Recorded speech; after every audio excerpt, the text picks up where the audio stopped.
August 21st, 2022. This is Darci's Corner. We'll see how well this goes because I have a wonderful new dog, but every now and again she wants attention and she comes and shakes the table the camera's sitting on or insists on pulling on my arm. And then we have to deal with that situation because she won't be ignored. Anyway, I want to talk about 50 Shades of Trans. For some of us, this is very straightforward. For some of us, this moves. And if you are a person who does not question their gender, you're assigned female at birth or you're assigned male at birth, and you're happy being the man or woman that you are, you, my friend, are called cisgender. And that is just the term that has been come forward to distinguish people who are gender conforming versus gender non-conforming. Um, which is the majority of the population is cisgender. And I'm just doing a video on it because I've had a friend recently ask me, well, what is cis? And, you know, they kind of like me grew up in the 80s and the 90s. And so if you're from that generation, we didn't have those terms at that time. In fact, those terms only recently came about like in the last 10 or 12 years maybe to become somewhat mainstream. And so it's understandable that you wouldn't know that.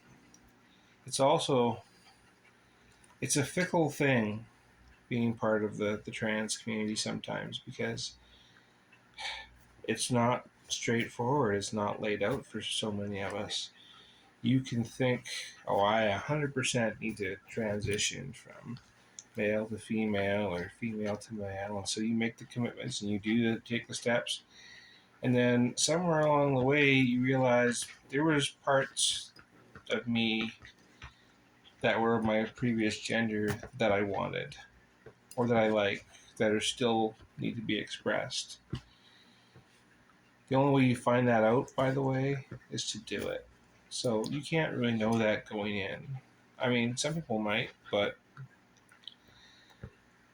this is not a straightforward phenomenon. Ow. My arm is being bit right now. Anyway. Yes, sweetie, I know you're there and I love you. And here. Love. This is love. Love, love, love, love, love, love, love, love, love. Oh, look, you're stuck? Okay, now go away. Anyway. The point of the matter is that gender expression is important to us as a species. And we don't really know why. We don't understand why we become as sad as we do if we're denied that expression. I certainly didn't understand it. For the first 30 years of my life, well, for the first 10, I knew I was both. But from 10 to 30, I kind of forgot that I was both, but they were both still there. And it didn't, I would get these desires to express my femininity, and nothing necessarily crazy, but like I wanted to wear a dress and I wanted to wear makeup and I wanted to do other things that were traditionally feminine. I didn't do them, but I wanted to. I would think about it a lot. And that was just me, okay? But there were definitely parts of my masculine self that I still liked, that I wanted to keep, that I enjoyed. And there are parts of my masculine self today that I like and keep and want to enjoy. And I would be kind of sad if I was forced to choose. So 13 years ago, when I went to my first trans meeting, there wasn't a very good understanding of how this condition works for everybody. And the people that were there, they were all in the 100% group. Like they 100% knew they wanted to transition from what they started as to what they wanted to go into. And there was no middle ground for them. That was what they wanted. And so they didn't understand me because I had middle ground. And like, oh, well, then obviously you're not trans. Well, they were wrong. But to be fair, they weren't experts at this either. They only had their experience to go on. So I can tell you about my experience. And although I'm not an expert exactly, I've read a lot of different transgender experiences and seen a lot, either on YouTube, on Twitter, on Reddit, talk to people in person. And so I think I have a pretty good understanding of the fact that this is not the same for everybody. This can change over time. And there's a reason you should be cautious about your gender transition and do it in stages, because you might realize somewhere along the way, oh, I wanted that back. I didn't want to give that up. Or I want this feature, but not that feature. And it's hard to get the mix that you want if you want a mix, because um, the processes produce what they produce, right? The reason my voice is deep the way it is because I was on testosterone, naturally produced, from the time I was 10 to the time I was 30, 39. Okay? That's a lot of testosterone in the system. It does what it does. My voice is what it is. It'll never get less unless I radically change it or learn how to control it better.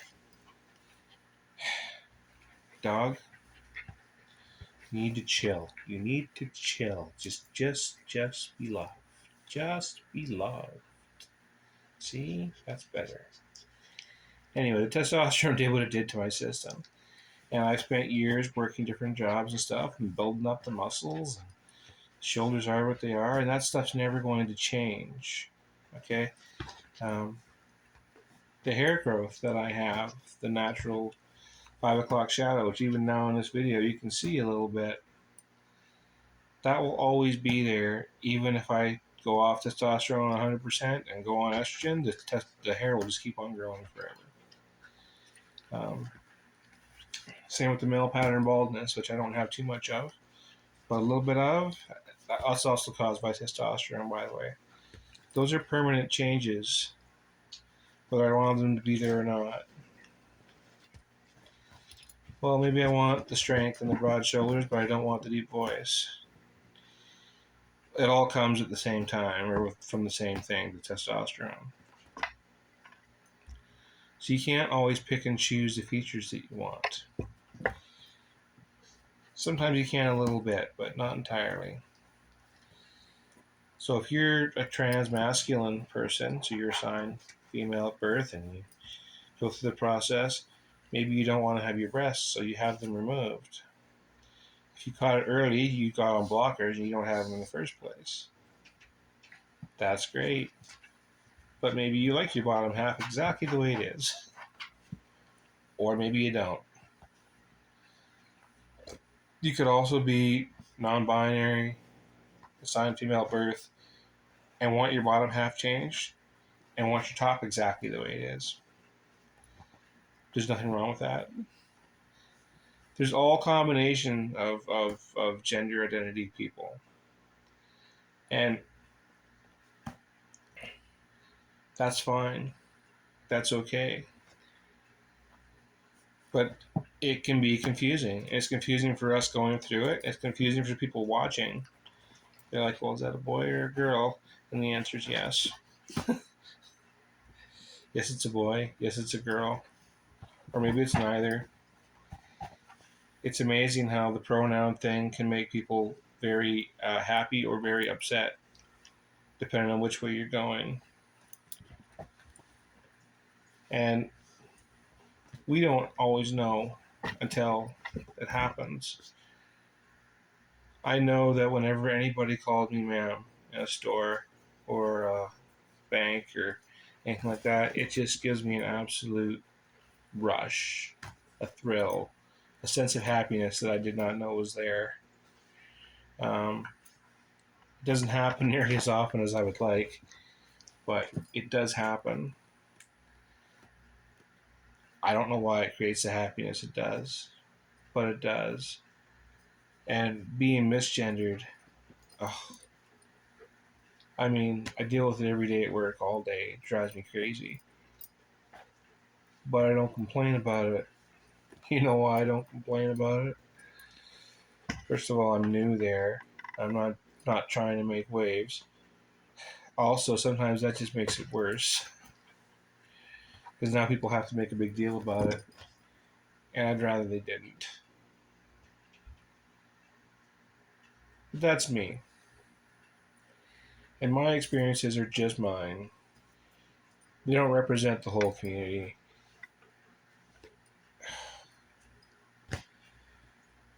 She's cute, but sometimes she's annoying. You know, I take her outside to play fetch, and I throw the ball, and half the time she halfway to the ball forgets she's chasing the ball, and then I'm just playing fetch with myself.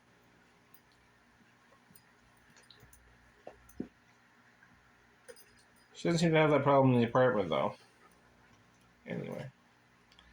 So, yeah, there's a combination of genders out there.